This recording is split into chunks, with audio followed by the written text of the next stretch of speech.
Bismillahirrahmanirrahim. Assalamualaikum warahmatullahi wabarakatuh. Yang terhormat Bapak Ibu, rekan-rekan sejawat dan staf tata usaha SNPN 2 Kelapa II. Puji syukur kehadirat Allah Subhanahu wa Ta'ala karena pada hari ini kita semua dalam kondisi sehat walafiat bisa diberikan kesempatan mengikuti kegiatan diseminasi terkait budaya positif. Salawat serta salam marilah kita panjatkan kehadirat Nabi besar Muhammad Sallallahu Alaihi Wasallam beserta keluarganya, sahabatnya, dan para pengikutnya, sehingga kita semua nanti diharapkan mendapatkan syafaatnya.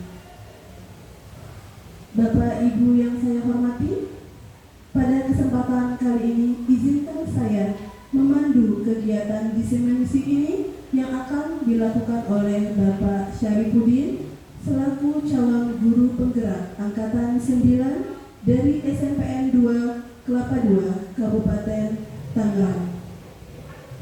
Kepada Bapak Syarifuddin kami persilakan.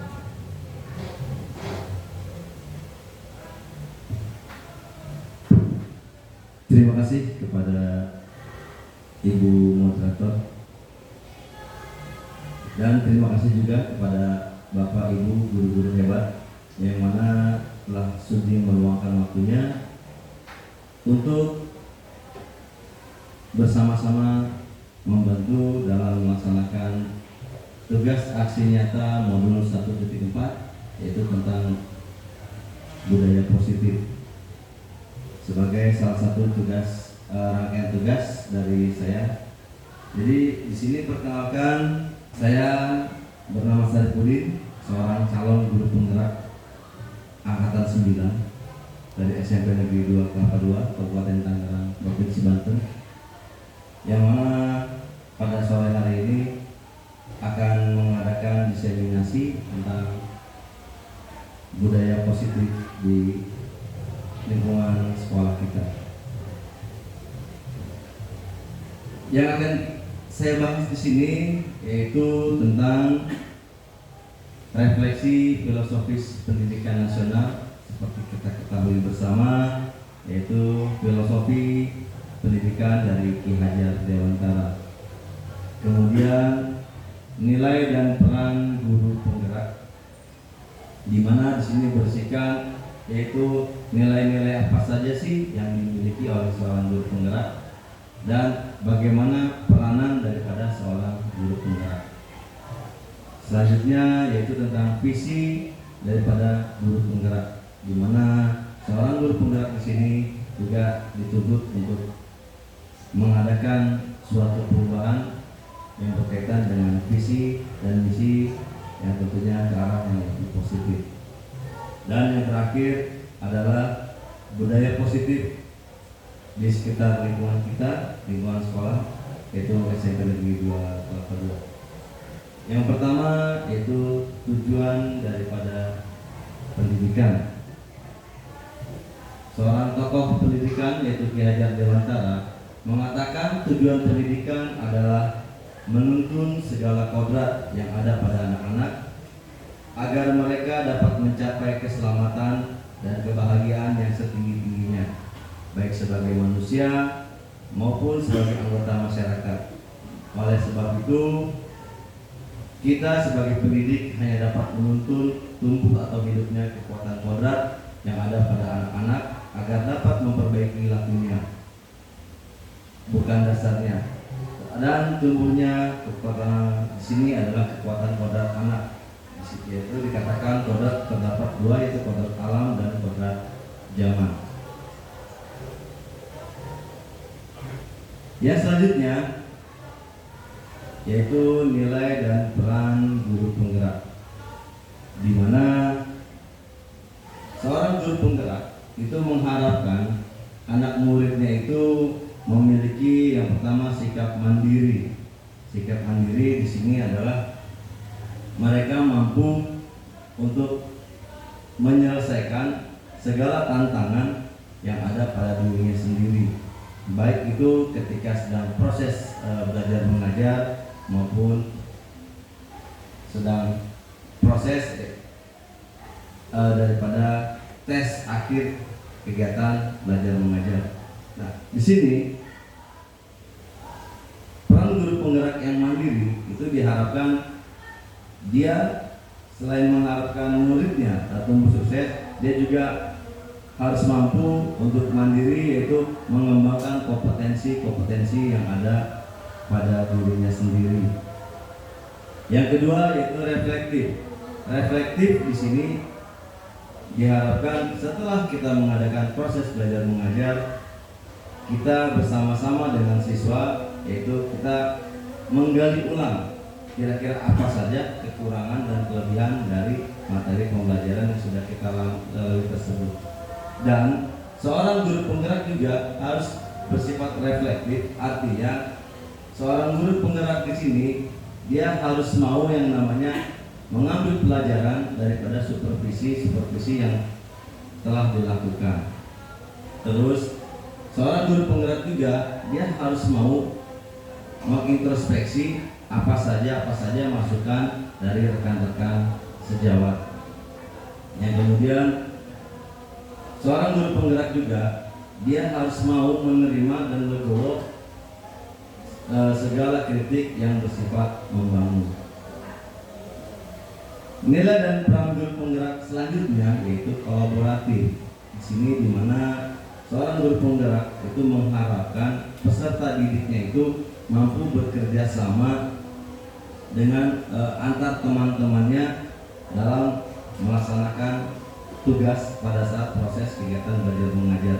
Sedangkan bagi seorang guru penggerak, sifat berkolaboratif di sini adalah mereka mampu untuk bekerja sama, baik itu dengan masyarakat, baik itu dengan warga sekolah, baik itu dengan rekan-rekan sejawat dan juga kepala sekolah untuk menghasilkan suatu perubahan, yaitu peserta didik yang memiliki kompetensi yang lebih baik lagi. Dan nilai yang selanjutnya itu inovatif. Seorang guru penggerak itu diharapkan mengharapkan peserta didiknya itu mampu berkreatif, mampu berkreasi sesuai dengan kompetensi kemampuan yang mereka miliki.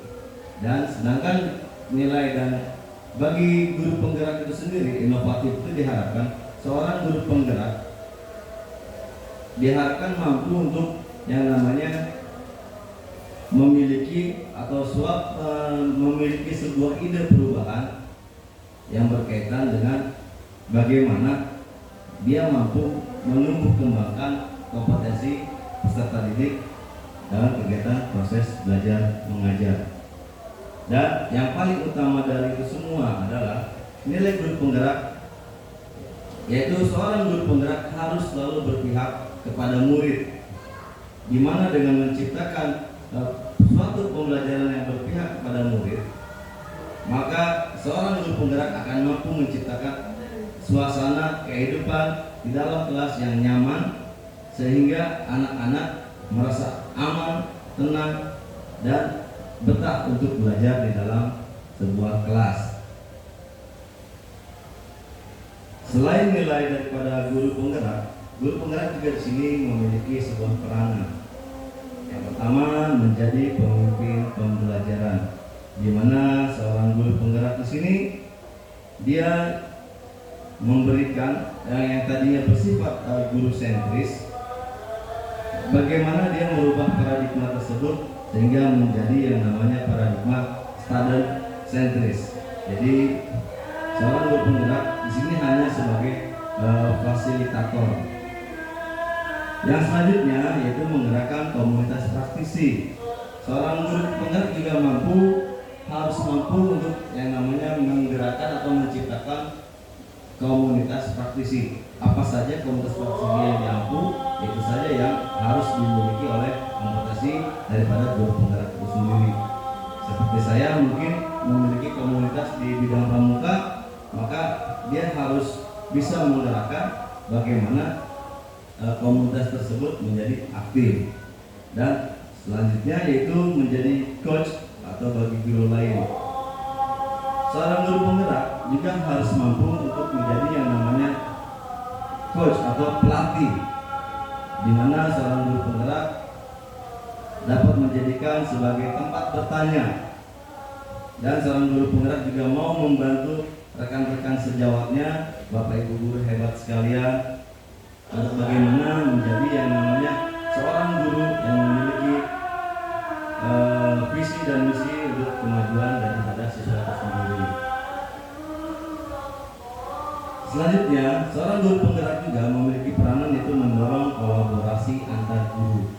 Di sini yaitu seorang guru penggerak, dia mampu menciptakan suasana keakraban antar guru, bagaimana dia menghidupkan sehingga terjadi yang namanya kolaborasi, yaitu melalui yang namanya MGP, musyawarah guru mata pelajaran.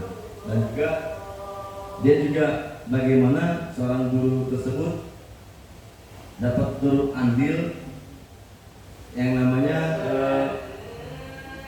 membimbing daripada murid-murid itu sendiri. Yang terakhir yaitu seorang guru penggerak itu memiliki peranan mewujudkan kepemimpinan murid, di mana seorang guru penggerak seperti tadi sudah dikatakan menjadi seorang fasilitator, yang artinya dia sudah mempersiapkan apa-apa saja yang akan dibutuhkan oleh murid, sehingga murid tersebut dapat secara mandiri dapat menjadi pemimpin bagi dirinya sendiri dan rekan-rekan di dalam kelasnya. Yang ketiga yaitu tentang visi guru penggerak. Seperti sudah kemarin saya sudah katakan, visi guru penggerak saya di sini adalah mewujudkan insan ceria, yaitu cerdas, edukatif, religius, inovatif, dan amanah, berlandaskan profil pelajar Pancasila, di mana guru penggerak di sini adalah satu mendekati yang namanya inquiry apresiatif. Terus paradigma perubahan itu yang harus kita lampaui, yaitu bagaimana imajinasi kita tentang murid di masa depan, apa yang kita inginkan. Tentu saja para guru sini menginginkan yang namanya siswa yang berprestasi, berakhlak mulia, inovatif, mandiri, peduli lingkungan, dan kreatif. Itu impian saya sebagai seorang guru penggerak melalui paradigma perubahan, melalui yang namanya tahapan bagian, sehingga menghasilkan sebuah visi dan misi. Jadi itu semua. Dan yang terakhir adalah budaya positif. Budaya positif di sekolah adalah nilai atau kebiasaan di sekolah yang berpihak pada murid agar mereka dapat berkembang menjadi pribadi yang kritis, penuh hormat, bertanggung jawab sesuai dengan profil pelajar Pancasila. Dan di situ dapat dilihat sebuah gambar, yaitu tentang bagaimana seorang murid antusias mengikuti pelajaran yang sedang diberikan oleh gurunya.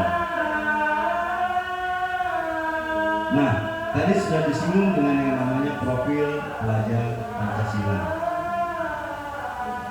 Profil pelajar Pancasila itu terdiri dari beberapa bagian.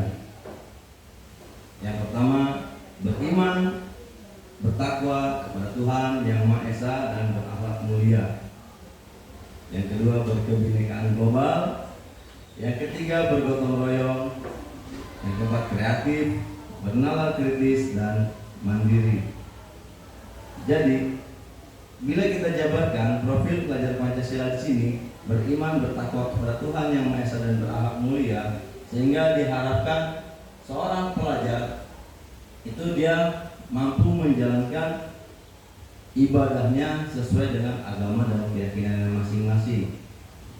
Diharapkan dengan dia menjalankan ibadah kepada Tuhan Yang Maha Esa, maka otomatis akan mengurangi dampak daripada kegiatan-kegiatan yang kurang atau kurang mendukung di kalangan lingkungan sekolah.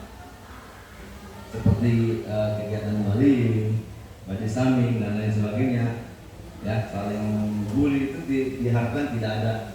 Dan berkebinekaan global, berkebinekaan global di sini diharapkan siswa itu mampu bertoleransi, saling menjaga perasaan, tidak menghina, tidak menjelek-jelekan suku, bahasa dan lain sebagainya.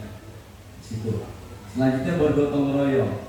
Profil pelajar Pancasila bergotong royong itu lebih menekankan kepada kerjasama, bagaimana siswa itu dapat mewujudkan sebuah ide melalui kerjasama atau disebut dengan istilah kolaboratif, yang mana gotong royong tersebut merupakan salah satu ciri daripada masyarakat Indonesia yang tidak ada di negara-negara lain.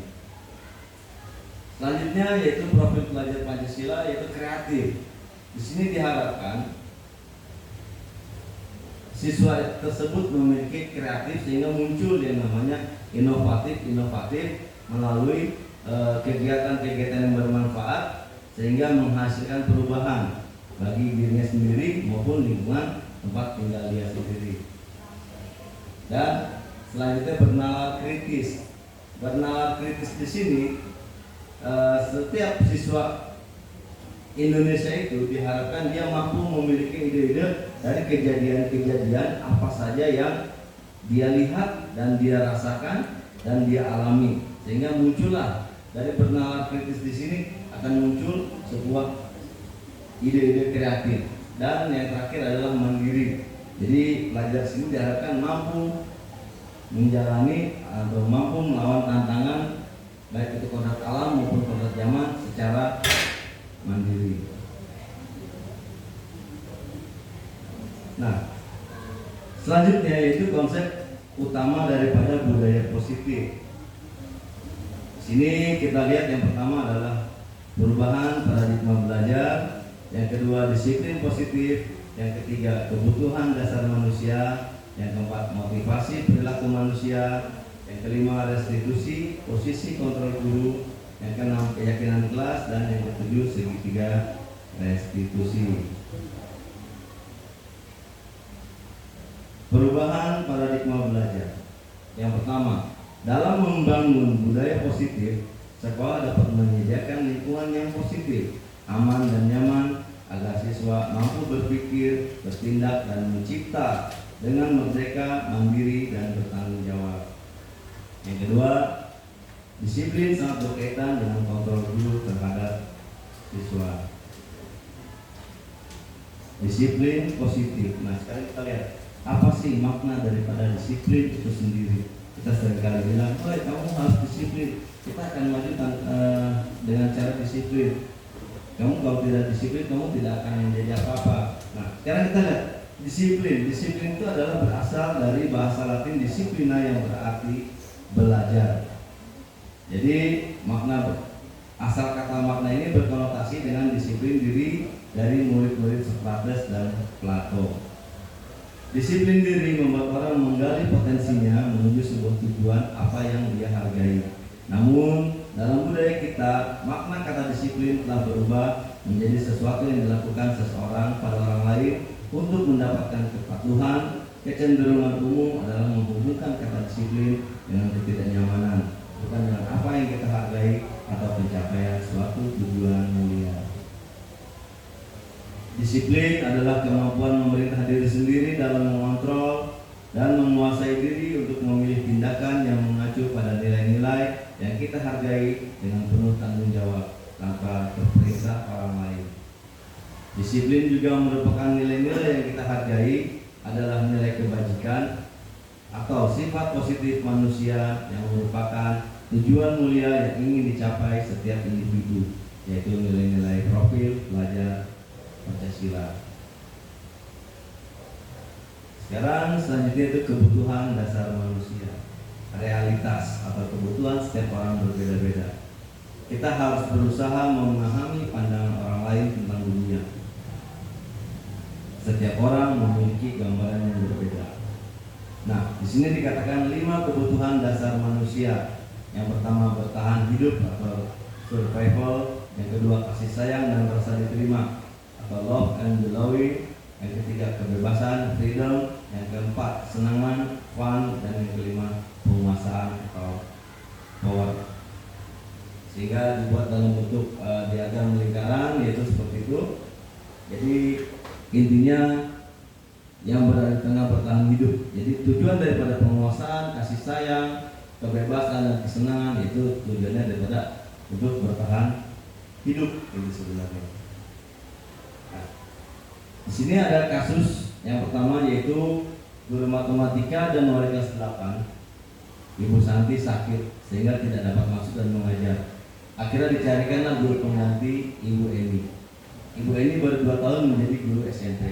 Beberapa murid perempuan, Vivi dan Natali, mengetahui hal ini dan mulai menggunakan kesempatan dan bersikap seenaknya, tertawa dan tidak mengindahkan kehadiran Ibu Eni. Ibu Eni mencoba menyapa Vivi dan Natali dengan ramah sambil mengingatkan mereka untuk tetap fokus pada pengerjaan tugas. Ayolah, tugasnya dikerjakan. Nanti Ibu tegur Bapak Kepala Sekolah kalau kalian tidak mengerjakan tugas. Tolong bantu Ibu ya. Namun Vivi dan Natali malah jadi tertawa. Ibu santai saja Bu. Mereka tetap tidak mengerjakan tugas dan malah mengobrol. Hingga pada akhirnya tugas mereka sudah selesai dan Ibu Eni akhirnya mengadukan kepada Ibu Santi selaku guru matematikanya. Kemudian akhirnya Ibu Santi memanggil Vivi dan Natali sehingga terjadi kesepakatan bagaimana Vivi dan Natali untuk merubah sikap mereka. Nah, di dalam kasus di atas, langkah-langkah restitusi apa saja yang sudah dijalankan oleh Ibu Santi? Terus pertanyaan kedua, menurut Anda, menurut kita semua, apakah restitusi yang diusulkan Vivi dan Natali sudah sesuai dengan pelanggaran yang telah dibuat? Apakah langkah-langkah restitusi yang telah diusulkan mereka? Dalam kasus di atas, posisi apa yang telah diambil oleh Ibu Eni dalam menangani Vivi dan Natali? Jika Anda adalah Pak Hasan itu kepala sekolah, maaf sebelumnya tidak termuat di sini. Jadi bagaimana Pak Hasan menyikapi langkah yang ditempuh oleh Ibu Santi? Di sini adalah kemungkinan jawaban.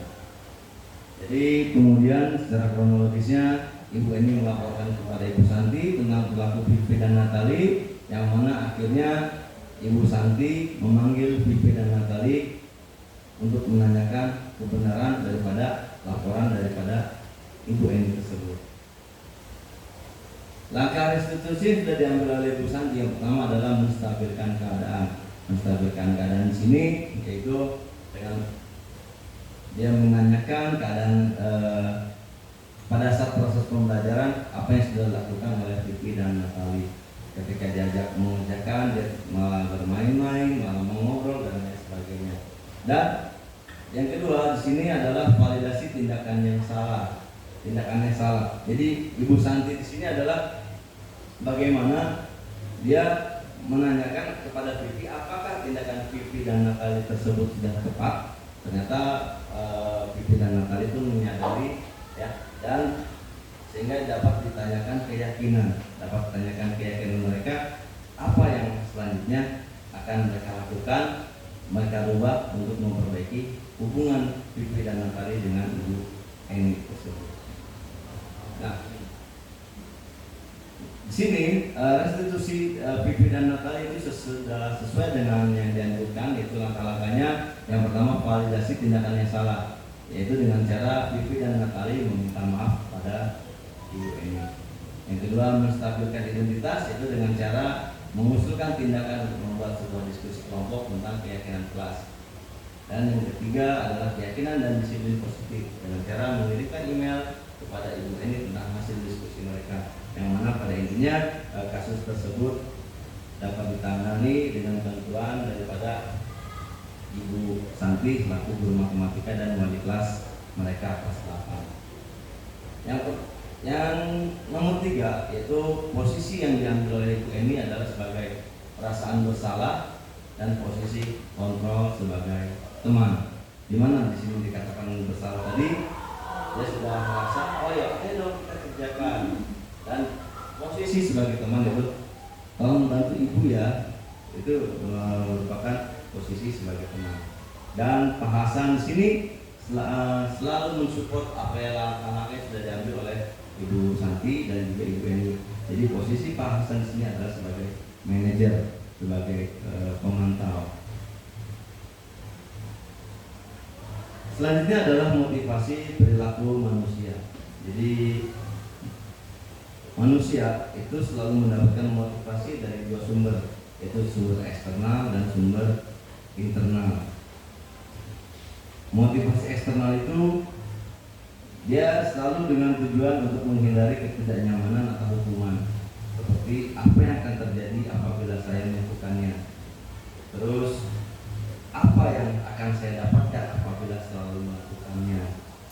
Dan sedangkan untuk motivasi internal di sini adalah dia manusia itu butuh yang namanya dihargai, baik oleh dirinya sendiri, ya. Di sini untuk menghargai diri sendiri, saya akan menjadi orang seperti apa bila saya melakukannya. Jadi dia memiliki motivasi yang berasal dari diri sendiri. Saya ingin jadi apa nih? Saya ingin seperti apa? Itu yang sering kali kita alami ya, terutama sama anak-anak kita ya.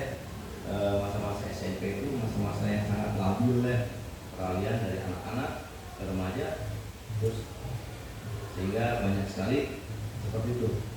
Saya sering menanyakan kepada anak SMP pada saat kelas 8, saya menanya, waktu SD kamu pulang sekolah cuek, sekarang pulang sekolah pasti cek cermin. Saya seringkali memantau berapa kali anak itu bercermin dalam satu hari di SMP. Itu sebuah motivasi dari dia sendiri. Saya ingin jadi apa sih sebenarnya? Nah, selanjutnya itu konsep pendekatan disiplin positif. Itu hukuman, konsekuensi, dan restitusi.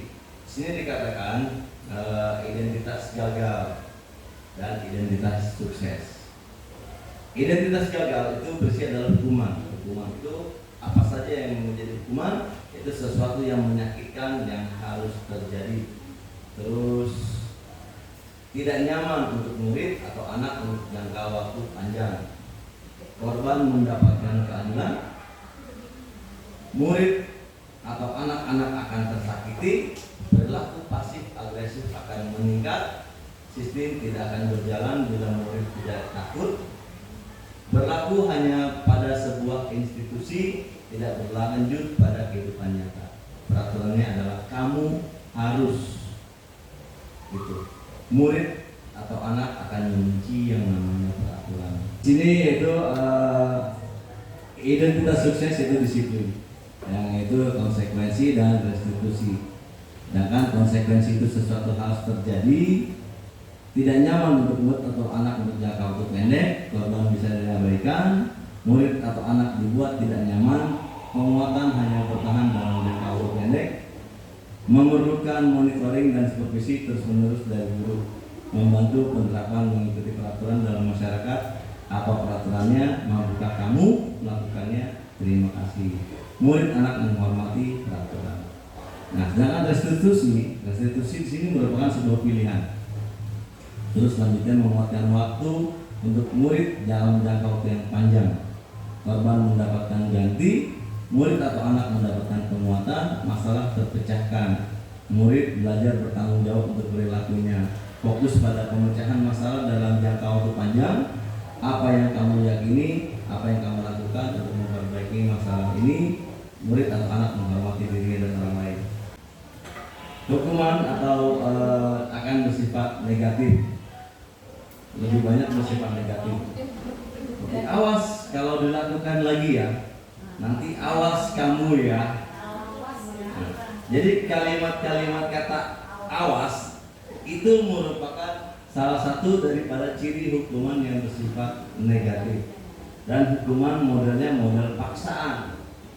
Hayo kamu harus lari, hayo kamu harus membersihkan. Awas kalau kamu tidak datang tepat waktu, nanti kamu harus paksa. Terus mendorong menyalahkan diri. Jadi si anak itu ya saya bersalah, ya kan? Jadi anak itu dipaksa untuk bersalah, hingga akan menghasilkan konsep diri yang sangat buruk bagi pada murid itu sendiri. Sedangkan konsekuensi bersifat netral. Di sini dengan cirinya lakukan apa yang saya katakan berupa stimulus dan respon, mendorong kepatuhan dan konsep diri baik. Sedangkan restitusi di sini bersifat positif. Di sini ciri khas yang intinya yaitu apakah hal ini yang sesungguhnya yang ingin kamu lakukan. Terus dia menggunakan teorinya, teori kontrol, posisinya posisi seperti apa. Terus mendorong disiplin untuk positif bagi siswanya dan juga bagi gurunya, juga memiliki konsep diri yang kuat.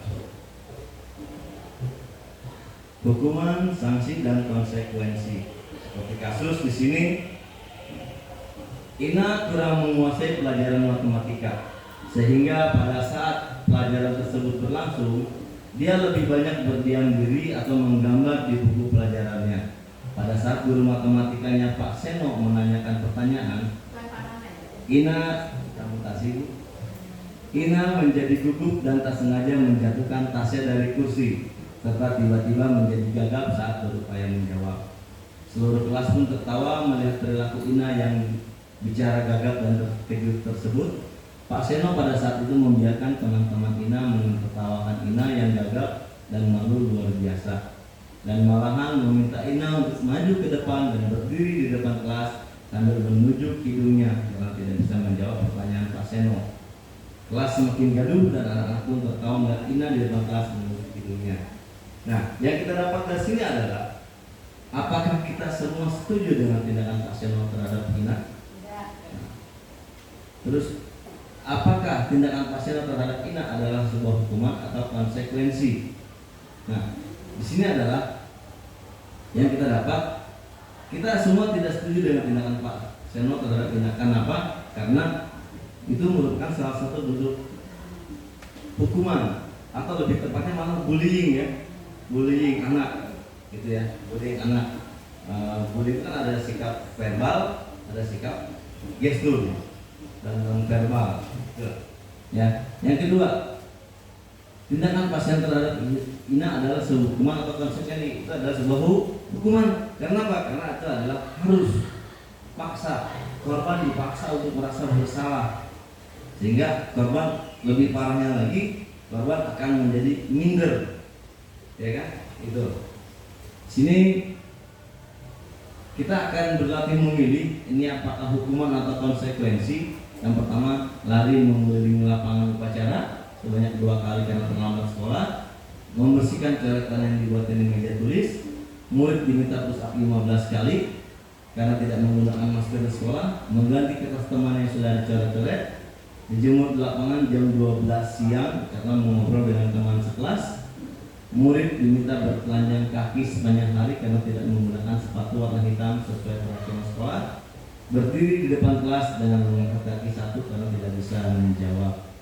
Kita lihat di sini adalah lari mengelilingi lapangan upacara. Itu termasuk hukuman atau konsekuensi. Di situ hukuman. Karena kenapa? Karena murid dipaksa untuk bersalah, dipaksa, harus, ya kan, suatu keharusan. Membersihkan coretan yang dibuatnya di meja tulis.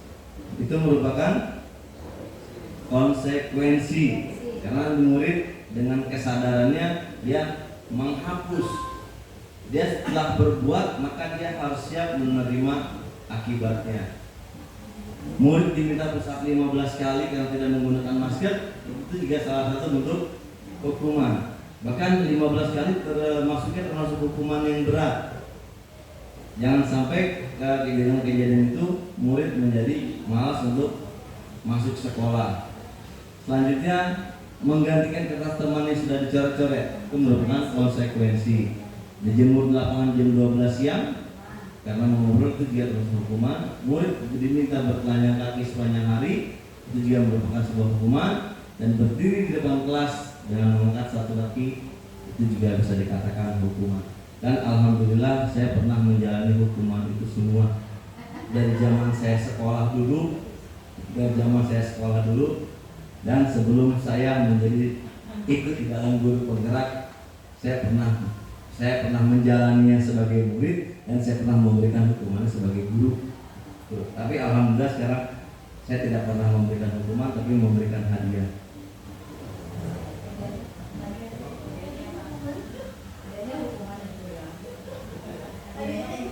Selanjutnya yaitu 5 posisi kontrol yang dimiliki oleh seorang guru. Apakah kita di sini ada 5 posisi kontrol? Yang pertama adalah penghukum. Kita posisinya sebagai apa nih? Apakah sebagai penghukum? Yang kedua, pembuat merasa bersalah. Yang ketiga, posisinya sebagai teman. Yang keempat, pemantau atau pengawas. Dan yang kelima, sebagai manajer. Jadi ya sebenarnya nggak apa-apa sih ya kita sebagai penghukum.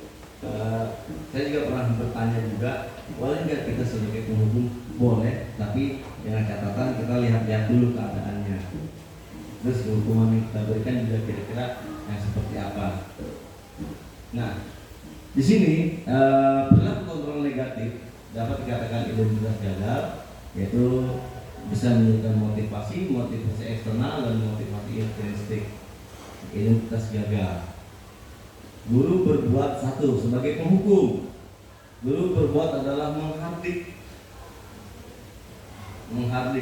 menunjuk-nunjuk, menyakiti, menyindir. Mungkin diantara kita pernah yang namanya menghardik, menunjuk. Saya sering menunjuk dan juga menyakiti dan menyindir. Tapi kalau menyindir saya tidak pernah, dan menyakiti alhamdulillah saya tidak pernah. Tapi kalau menunjuk saya sering sebelum ikut guru penggerak. Kemudian cirinya guru berkata, kalau kamu tidak melakukannya saya akan bla bla bla bla. Banyak sekali itu. Gitu ya. Terus hasilnya apa yang didapat?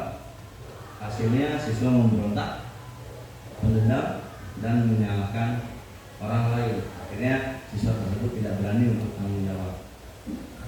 Akhirnya murid berkata, ujung-ujungnya saya tidak peduli. Gitu.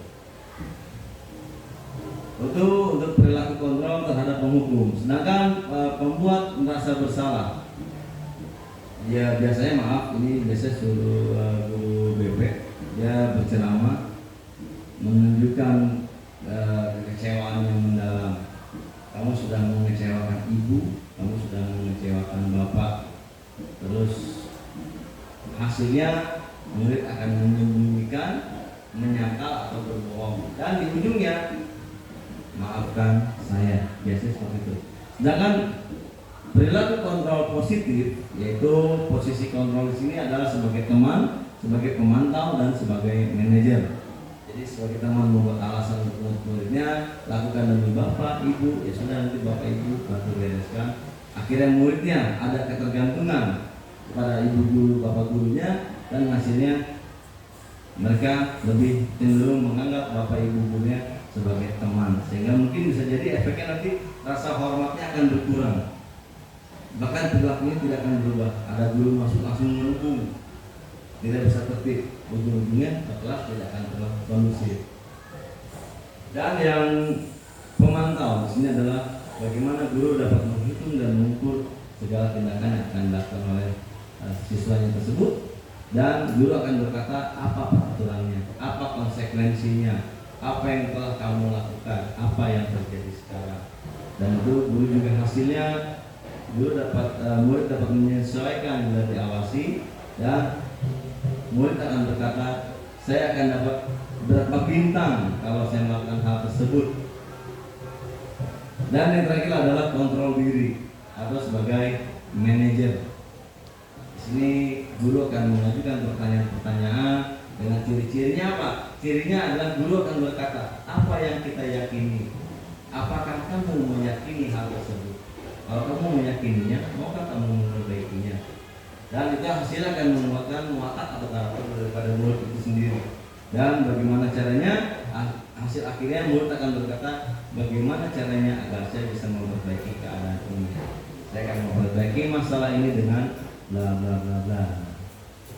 Sini ya, dampak-dampaknya juga akan terjadi, yaitu sebagai penghukum, otomatis dampaknya murid akan mengulangi kesalahan berulang-ulang, perilaku menjadi agresif, ya, dan murid akan meletakkan guru di luar dunia berkualitas.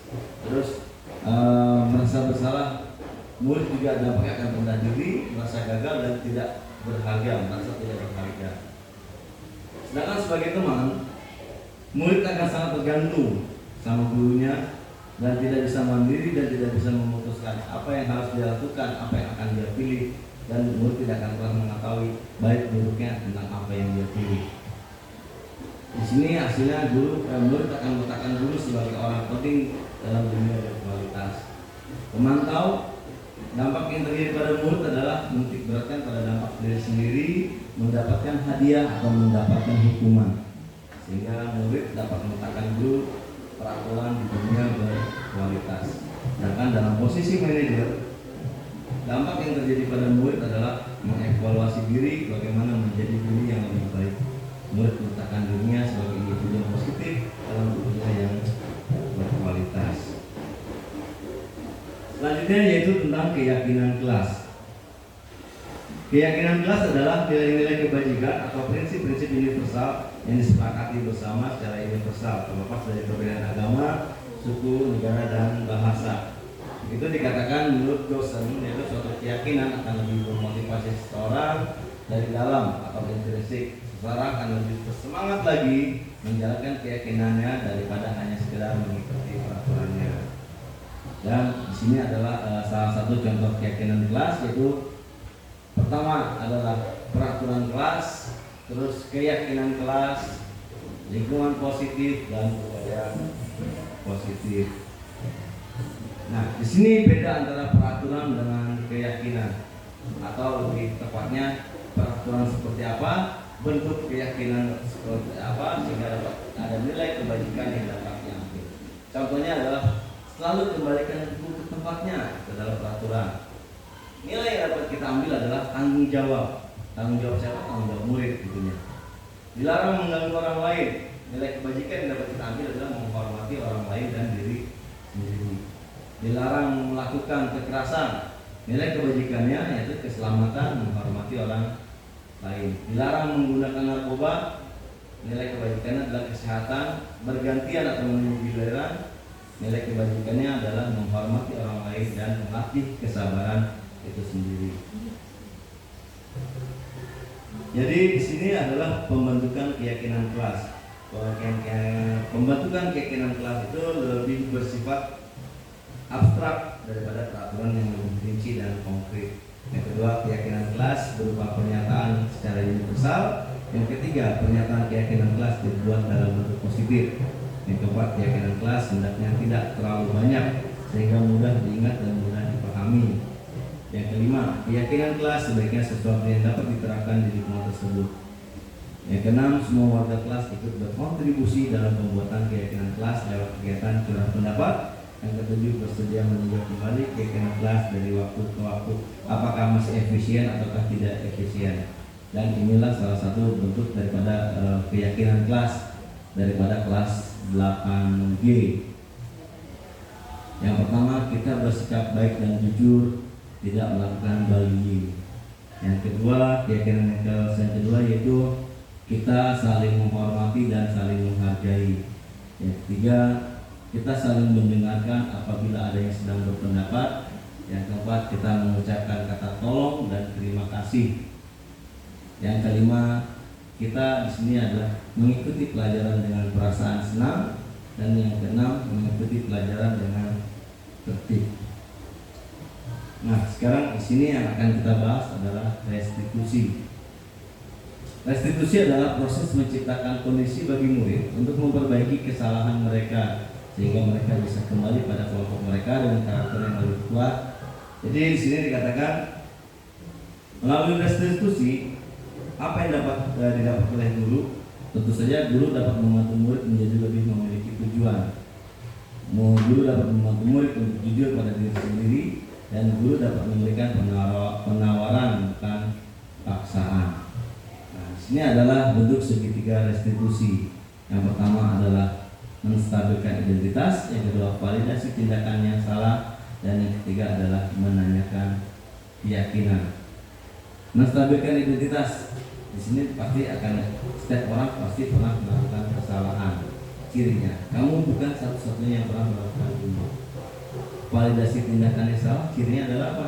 Kamu tentu punya alasan mengapa kamu melakukan itu. Adakah cara yang lebih efektif untuk mendapatkan apa yang kamu butuhkan?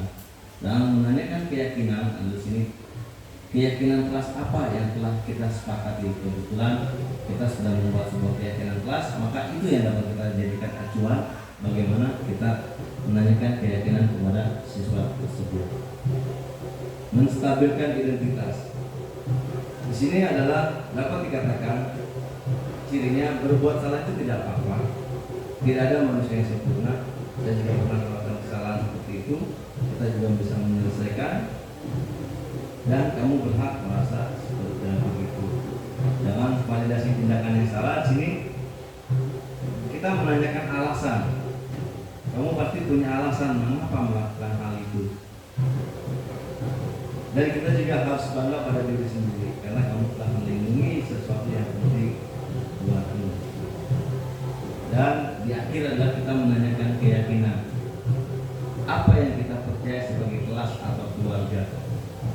Bagaimana keyakinan yang sudah kita buat secara bersama-sama? Lalu selanjutnya apa nilai-nilai umum yang telah kita sepakati? Selanjutnya apa bayangan kita tentang kelas yang ideal? Terakhir, kamu mau jadi orang yang seperti apa?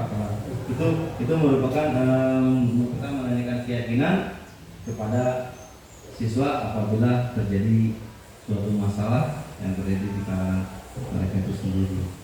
Jadi demikianlah pemaparan dari kami selaku calon guru penggerak tentang diseminasi modul 1.4 tentang budaya